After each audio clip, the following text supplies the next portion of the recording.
pars de l'autre côté. Voilà. Ensuite, tu viens poser ton genou au sol.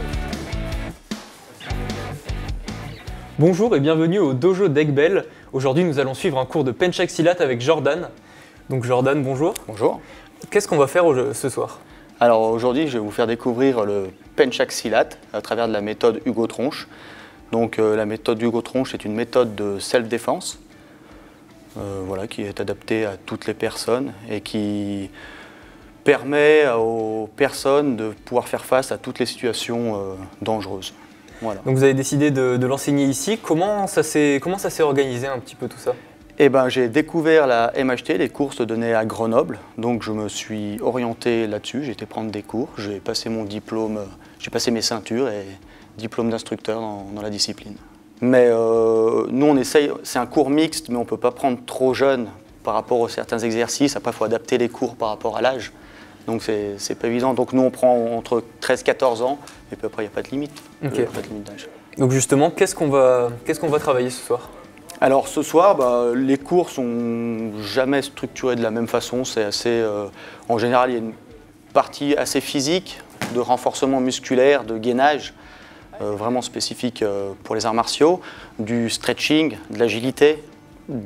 Indirectement, on va travailler aussi le mental sur différents exercices et puis des techniques de combat. Ok, super, c'est un beau programme. Voilà, beau programme et tout ça en 1h30. Ok. On essaye d'aller toucher le visage. Travaillez main ouverte pour commencer. Ah, salut.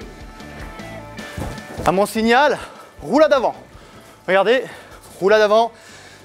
J'enroule le bras, je pousse et je me relève. Ah, et cette fois, on va faire un scroll. Donc à mon signal, on pose les mains au sol, on tend, on ramène et on repart. Franchement, ça se passe plutôt bien. Pour l'instant, j'arrive à tenir le rythme. À plat dos, jambes tendues et on remonte. Voilà. Ah, et encore. Ceux qui ont du mal, vous pouvez vous aider des bras pour la remontée. Allez, on peut mettre un peu plus d'intensité là. Commence à être chaud. Ça faisait longtemps que j'avais pas fait du sport, donc il faut s'y remettre d'une façon ou d'une autre.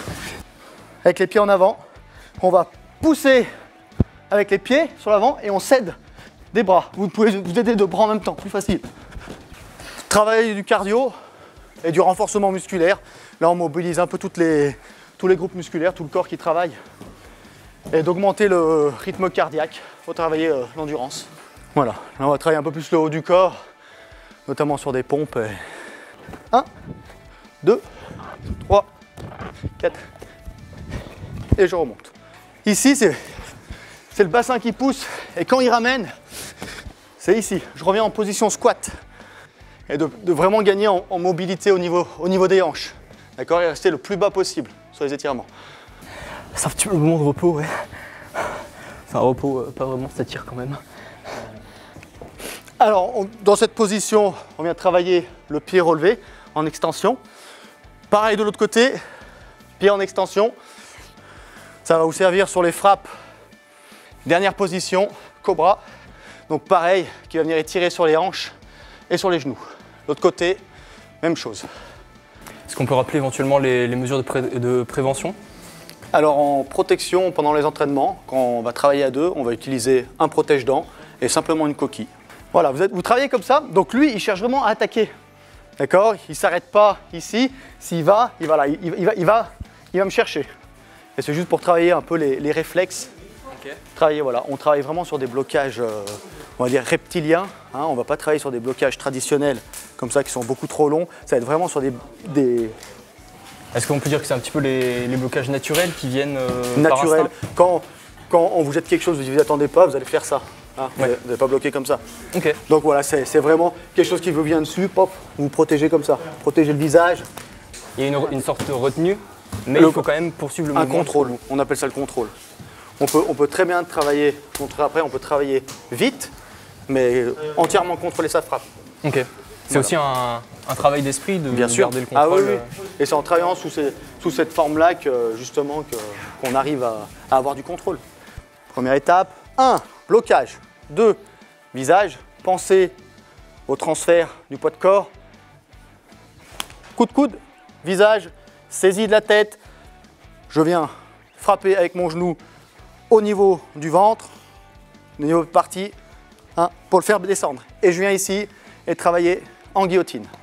1, 2, ici sur ton coup de coude, il faut vraiment, là, pour revenir ici. 1, 2, 3, 4, 5, ok? Du coup, le langage du corps, comment ça se passe dans ces disciplines? Faut paraître agressif, faut que l'adversaire il se sente intimidé?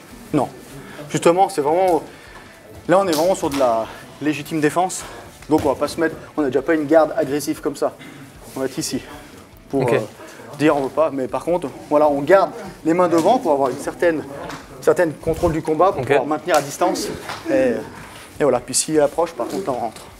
Mais est-ce qu'il y a des situations où vous faites des entraînements à 1 contre 3? Bien sûr, avec, justement pour mettre en état de stress, et c'est comme ça qu'on va travailler sur beaucoup le mental, c'est qu'on va, nous on appelle ça des mises en situation. On va travailler, souvent on le fait des fois en fin de cours, on le fait de plus en plus souvent dès qu'il commence à avoir quelques techniques, il faut avoir quelques techniques, on les met dans cette situation de stress avec un adversaire, 2 adversaires, des couteaux, des choses comme ça. Ok. 1, 2, 3. Je peux rentrer avec mon coude ici, tout de suite, regardez, hop, ça part tout seul. 1, il vient me saisir ici. Tout de suite, souvenez-vous, point d'ancrage. Je manque dans le sol pour pas que lui, s'il me saisit là, voilà, il va faire ça. Hein, donc tout de suite, il me saisit, je descends. 1, contrôle de sa jambe. Je passe sur l'arrière et regardez, rotation de la hanche, d'où l'intérêt ici. Et le travail qu'on a vu tout à l'heure, hein, à l'échauffement. Contrôle. Je ne le lâche pas, je reste toujours en contact sur lui. Coup de coude. Je viens faire une rotation, regardez. Regardez comme il fait. Hop, je force pas. Et tu vas chercher vraiment haut.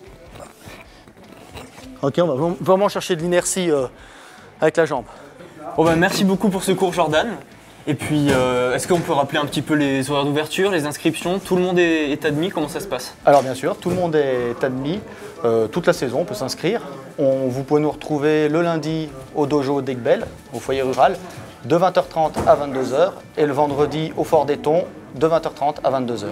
Super, ben, merci beaucoup pour cette séance. Et ben, merci à vous. Quant à nous, on se retrouve la semaine prochaine. Merci de votre fidélité et à bientôt.